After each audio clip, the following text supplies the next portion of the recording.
Ahora vamos a sumar a nuestro analista Juan Eduardo Romero. Él es escritor, historiador y politólogo. ¿Cómo andás? Muy bien, ¿y tú? ¿Cómo te va? Muy bien, muchas gracias. Gracias a ustedes. ¿Estuviste en la marcha ayer? Sí. Bueno, fue realmente, que tiene que ver con la temática que vamos a hablar, pero hubo muchísima gente, fue una marcha multitudinaria realmente, se podía ver, yo estaba en ese momento en la Plaza Francia y podía ver desde una punta a la otra, iría desde dos caminos y no sé si hasta Plaza Venezuela, pero la verdad que había una gran cantidad de gente y fue esta marcha antiimperialista, también en apoyo al presidente Nicolás Maduro por todo lo que se lo está acusando, por todo lo que está pasando actualmente. Entonces, ante esta introducción, lo que quiero decir es que cómo el pueblo venezolano, ante todos los problemas externos, cómo se une más que nunca, ¿no?, ante estas cosas. También pasó con los 252 connacionales en su momento, que también tuvimos la oportunidad de hablar al respecto. Pero realmente a nivel nacional, más allá de lo internacional, que también lo hablaremos porque la gente se está uniendo mucho a lo que es al apoyo del presidente Maduro, pero cómo se unen, cómo se fortalecen y todo esto, en vez de debilitar al pueblo, todo lo contrario, cada vez le da más fuerza. Mira, yo comenzaría esta entrevista con una cita, como buen historiador que soy, de Bolívar. En 1819, en plena campaña de la República de Guayana, en la provincia de Guayana, en la toma de lo que era Angostura, hoy Ciudad Bolívar, Bolívar retiene dos goletas con bandera norteamericana, Tigres y Liberty. Y comienza entre mayo de 1819 hasta octubre de 1819 una serie de comunicaciones entre Bolívar y el representante de negocios, porque Estados Unidos no reconocía el gobierno del libertador Simón Bolívar, el gobierno de la República de Colombia, creada a partir de ahí. Y en una de las cartas, en el mes de octubre, Bolívar le dice contundentemente al enviado norteamericano que lo amenazaba con una nueva guerra, una frase que permite responder en parte esto: pueblos libres vencen imperios poderosos. Total. Pueblos libres vencen imperios poderosos. Y Bolívar lo decía con otra frase, además, si es a Venezuela la que se le ofende, vamos todos juntos a marchar a defenderla. Y lo que vimos ayer en las calles, no solo de Caracas, sino de la mayoría de las ciudades, es un pueblo que entiende que el ataque contra el presidente Nicolás Maduro va mucho más allá que el ataque contra la majestad de la presidencia de la República o contra la propia figura en lo personal de Nicolás. Es un ataque contra la institucionalidad, las condiciones de vida, el anhelo de paz, la estabilidad de los venezolanos. Porque detrás de todo esto hay toda una operación. Telesur surge como un medio para desmontar las políticas de framing o encuadre que se intentan comunicativamente. El framing, el encuadre contra Venezuela es que nosotros somos un Estado forajido, somos un Estado fallido, somos una sociedad con un gobierno que genera crímenes de lesa humanidad. Esos tres elementos pueden servir como justificación y han tratado de servir como justificación para la aplicación contra Venezuela, contra el gobierno de Nicolás Maduro, contra los venezolanos, de lo que se llama la doctrina de la seguridad de proteger, R2P2, Responsibility to Protect, formulada por Kofi Annan en el año 2005. ¿Qué de particular tiene esto y qué peligro representa no para Nicolás como persona, sino para los venezolanos y el gobierno que representa el presidente Nicolás Maduro? Que la R2P2, la responsabilidad to protect, la responsabilidad de proteger, la doctrina, es una doctrina que violenta todos los principios del derecho internacional reconocidos de la paz de Westfalia en el siglo XVII. Eso es, no injerencia, respeto a la soberanía y respeto a la independencia. Y autoriza la conformación de una fuerza multinacional que, violando esos principios, intervenga en un país ante la consideración del Consejo de Seguridad o la Asamblea General de las Naciones Unidas. Entonces, veamos todo el escenario. Veamos un escenario donde se ha acusado a Venezuela de ser un gobierno inestable, de un gobierno que no es capaz de atender a sus venezolanos, cuando hemos visto el último informe de la FAO, por ejemplo, de alimentación, señala que Venezuela entre los últimos 3 años ha aumentado el índice calórico de consumo de alimentos. ¿Cómo? Impulsando políticas de autogestión que respondan al hecho contundente de que las medidas coercitivas unilaterales han generado pérdidas a este país de más de 800 millones, o sea, 640.000 millones de dólares entre 2012 hasta 2023 y 160.000 millones más 2024 y 2025. Y a pesar de eso, este país sigue estable. Esto tiene más sentido cuando lo vemos en perspectiva comparada. Es decir, lo que nosotros han hecho y no ha funcionado, se lo hicieron a Siria y funcionó. Se lo hicieron a la Libia de Gaddafi y funcionó. Lo hicieron en el Irak de Saddam Hussein y funcionó. ¿Por qué no ha funcionado acá? Voy de nuevo con Bolívar. Pueblos libres vencen imperios poderosos. El estoicismo, la resiliencia de este pueblo que ha sabido levantarse a las dificultades, que ha sabido responder a esas pérdidas de 800, que se ha organizado, un gobierno que además en esa circunstancia ha optado por darle poder a través de la aprobación de la agenda concreta de acción, de la convocatoria constante. Venezuela es la democracia en el mundo que más elecciones y consultas ha realizado. No es Estados Unidos, no es Inglaterra, no es Francia, no es Alemania. Son 33 procesos electorales entre 1999 hasta el 2025. Ninguna de esas democracias ha hecho esto. Ninguna de esas democracias, ni Trump, ni Macron, ninguno de los presidentes que hablan de democracia han sido capaces de consultar al pueblo para aprobar una agenda pública de inversión. Lo que nosotros vivimos en la última elección del 27 de julio ahora, sí. no solo fue la elección de alcaldes y concejales municipales, fue la aprobación de proyectos de intervención comunitaria, Juvenil. que cada comunidad decide qué es lo que va a hacer. No es el gobierno, no es el alcalde, no es el gobernador, no es un diputado como yo, no es un ministro, es el pueblo. Esa es una forma de democracia que pone en tela de juicio todas las ideas de democracia representativa que existen en el mundo. Aquí hay una democracia que no tiene solo el adjetivo de adorno, de participativa y protagónica, sino que en la práctica lo ejerce.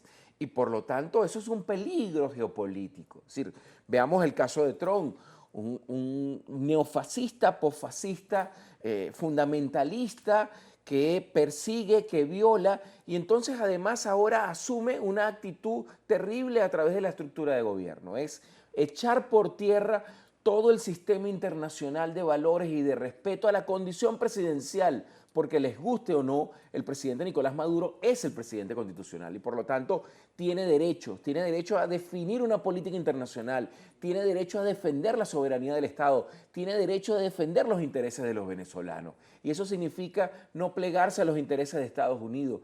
¿Por qué Trump actúa de esta manera? Está próximo a elecciones de medio término. El tema de Venezuela es un tema geopolítico importante. Tiene el problema del conflicto entre Israel e Irán, donde los Estados Unidos también está. Irán ha amenazado con cerrar el estrecho de Hormuz. Eso significa que el 65% de la dotación de petróleo posiblemente no pueda salir. La otra salida es el estrecho de Bab el-Asab, que lo controla Yemen. Y sabemos cuál es la posición del gobierno de Yemen de no permitir oleoductos desde Arabia Saudita, Emiratos Árabes, para que pasen hacia el canal de Suez, vayan hacia Europa y a las refinerías. Y eso coloca la vista sobre Venezuela. Estamos a 5 días, somos un productor seguro, tenemos las reservas más importantes, pero, y hay un pero muy importante, muy significativo, es que este país dice, nosotros queremos venderle petróleo, pero bajo nuestras condiciones. Nosotros queremos venderle petróleo, paguen impuestos. Nosotros queremos venderle petróleo, pero no nos sumamos a la política de seguridad y defensa de los Estados Unidos porque no coincidimos con las políticas de agresión y de intervención. Nosotros queremos venderle petróleo, queremos tener una relación diplomática basada en el respeto a la independencia y a la soberanía. Esa es la diferencia, indudablemente. Precisamente yo te iba a preguntar por qué incomodaba tanto el liderazgo de Maduro a Washington, pero bueno, me lo acabas de responder con todas estas Pero fíjate características. que además hay un elemento que yo creo que para Trump, y más que para Trump, el aparato de seguridad, lo que llamamos el triángulo de acero, porque a veces creemos que los presidentes, en el caso de Estados Unidos, son los que mandan. No, manda el lobby que está en el Congreso, las empresas de seguridad y defensa y toda la estructura de seguridad del Estado. Ese es el verdadero triángulo del poder. Ese triángulo ha intentado aplicar cualquier tipo de acción desestabilizadora, bloqueo, operaciones de asesinato selectivo, intervención colectiva, como la Operación Vulcano del año 2019, que era un intento de una fuerza militar conjunta contra Venezuela. Violaciones a los principios de la Convención de Ginebra y de Viena sobre relaciones diplomáticas. Ha intentado de todo y ha fracasado. Por lo tanto, los venezolanos, sin saberlo, quizás sin la intención, simplemente con la intención de proteger nuestra soberanía, estamos creando un antimanual a las intervenciones de los organismos de inteligencia norteamericanos. Eso es un peligro para los organismos de inteligencia. Cuando Obama nos declara a Venezuela el 9 de marzo de 2015 una amenaza inusual y extraordinaria, tiene razón, lo somos, porque lo que hacemos resistiendo heroicamente, siguiendo el ejemplo, la condición histórica, la carga histórica, como decía el filósofo Isván Mesaro, ¿no?, que tenemos los venezolanos, es un peligro para los intereses de Estados Unidos. Es un peligro en este escenario de confrontación del norte global contra el sur global, porque nuestro discurso diplomático, ¿qué es? Unidad, respeto a la soberanía, independencia, integración de los pueblos, desarrollo conjunto, creación de mecanismos de compensación entre los países para que los más fuertes puedan apoyar a los más débiles, intercambios en condiciones de igualdad. Eso es un peligro para la concepción de la política internacional, de la geopolítica internacional de Estados Unidos. Y somos una amenaza, lo somos realmente. Juan, hace un rato hablábamos precisamente del apoyo nacional ante todo esto que está pasando, no solo ante la imagen, como bien explicabas, del presidente, sino también es el apoyo del pueblo para el pueblo, sin lugar a dudas. Pero también hay apoyo a nivel internacional. Sí. ¿Crees que el mundo se está despertando de alguna manera? ¿Está viendo esto que, bueno, que siempre ha pasado? Porque estas injusticias, lamentablemente, contra Venezuela, como pasa contra otros países, ha pasado de manera repetida, pero en este momento ¿se está despertando de alguna manera el mundo? Mira, en mi criterio como estudioso de la geopolítica, lo que soy profesor, mi condición de diputado es una condición circunstancial, yo lo que soy es un profesor docente en una universidad venezolana hace 32 años. Hay 4 tensiones importantes en el mundo que muestran 2 líneas básicas. Uno, el agotamiento de las lógicas de dominación que prevalecieron desde la finalización de la Segunda Gran Guerra con Estados Unidos a la cabeza a partir de 1945. Y 2, el agotamiento de las instituciones del sistema mundo que le habían servido a los Estados Unidos para mantener su hegemonía. La primera tensión es indudablemente, y yo creo, la tensión entre Estados Unidos y China sobre el tema de Taiwán. La segunda tensión es la tensión Rusia-OTAN, que tiene que ver con la guerra de Ucrania. La tercera tensión, y no por eso menos importante, es la tensión en Palestina, Israel e Irán. Y la cuarta tensión es el tema Venezuela. Son las 4 tensiones que muestran estas 2 vías de agotamiento. Esas 4 tensiones, en mi criterio, van a conducir, y cada vez es más la capacidad de erosión definitiva del sistema y el orden de cosas que prevalecieron desde 1945. Es decir, lamentablemente creo que, tal como nos lo señala la historia, cuando los grandes imperios tienen una crisis, se resisten a esa crisis y la crisis se soluciona con una gran confrontación. Sucedió con el Imperio Romano, sucedió con el Imperio Persa, sucedió con el Imperio Español, sucedió con Inglaterra en el siglo XIX y está sucediendo con Estados Unidos en este momento. Lamentablemente creo que va a haber una acción contundente, porque hemos visto cómo Rusia y China han agrupado a un conjunto de países ante la actitud prepotente, soberbia, xenofóbica, islamofóbica, rusofóbica, migrantofóbica, que ha caracterizado a Estados Unidos y a los imperialismos colectivos. Creo que un nuevo mundo es posible, como en algún momento lo hemos dicho, y creo que un debate que realizamos hace 2 semanas aquí en Venezuela, un evento que se llama Por una humanidad más humana, sí, es un tema de discusión muy importante, porque lo que estamos viendo en estos 4 escenarios es un escenario de deshumanización terrible que amenaza no a gobiernos, amenaza a la propia condición humana.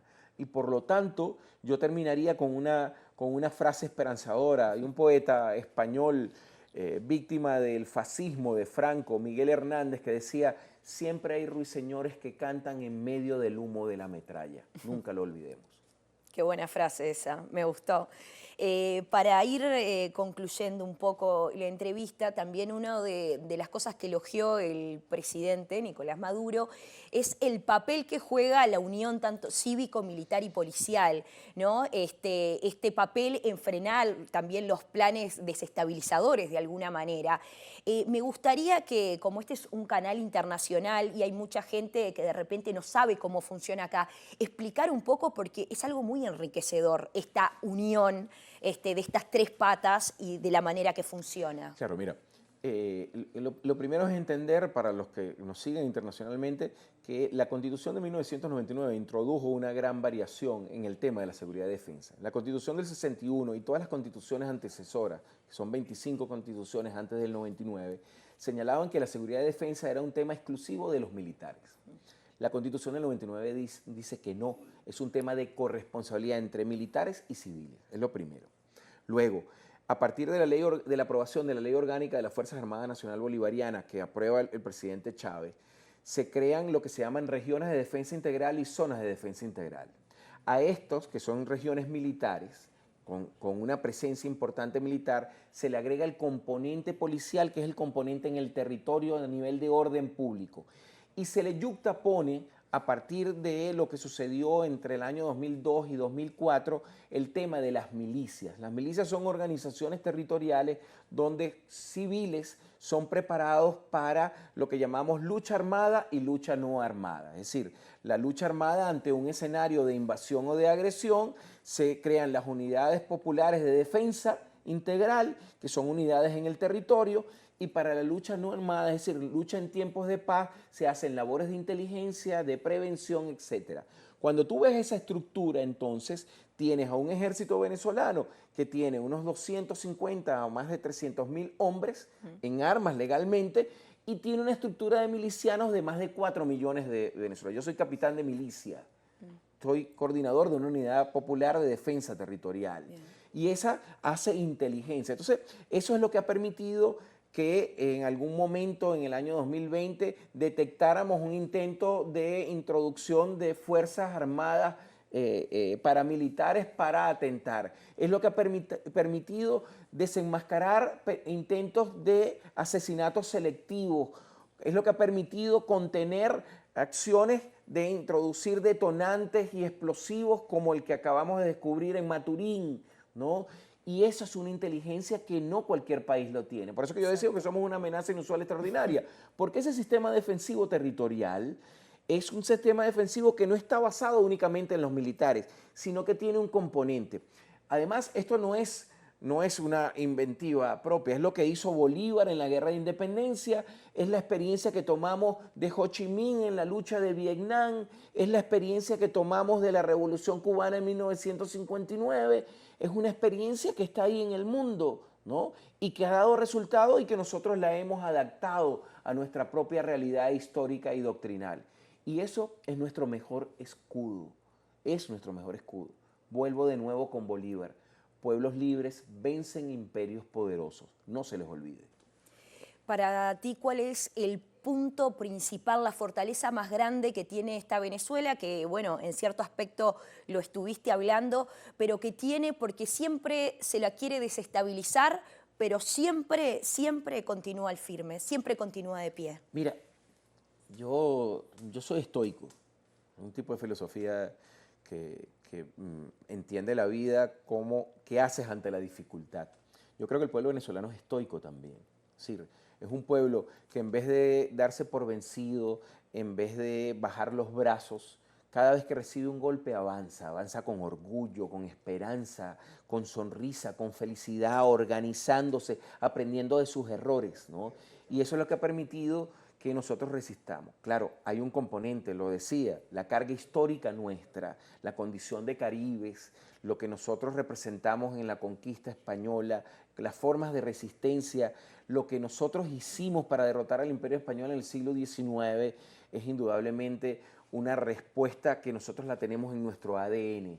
Y ese ADN aflora en cada momento de dificultad, en cada circunstancia de apremio, Y es lo que nos permite a nosotros resistir, repito, lo que ha sido exitoso en Siria, lo que fue exitoso en Líbano, en Libia, lo que fue exitoso en Irak, y que aquí siempre fracasará. Este pueblo se levantará orgulloso cada vez que se le intente agredir. No importa cuánto ofrezcan por la cabeza de Nicolás. Este es un pueblo leal. Bolívar decía, la lealtad es un valor supremo. La lealtad es lo más importante. Ahí tenemos el ejemplo de Urdaneta, que fue uno de los héroes más leales, ¿no? Y esa lealtad es lo que nos caracteriza y es lo que nos hace a nosotros triunfar en medio de la premia. Pueblo leal y con resiliencia, sin lugar a dudas. Muchísimas gracias como siempre, Juan. Gracias a ti, Vale. Un gusto hablar contigo en Por favor. Contenación. Gracias igualmente.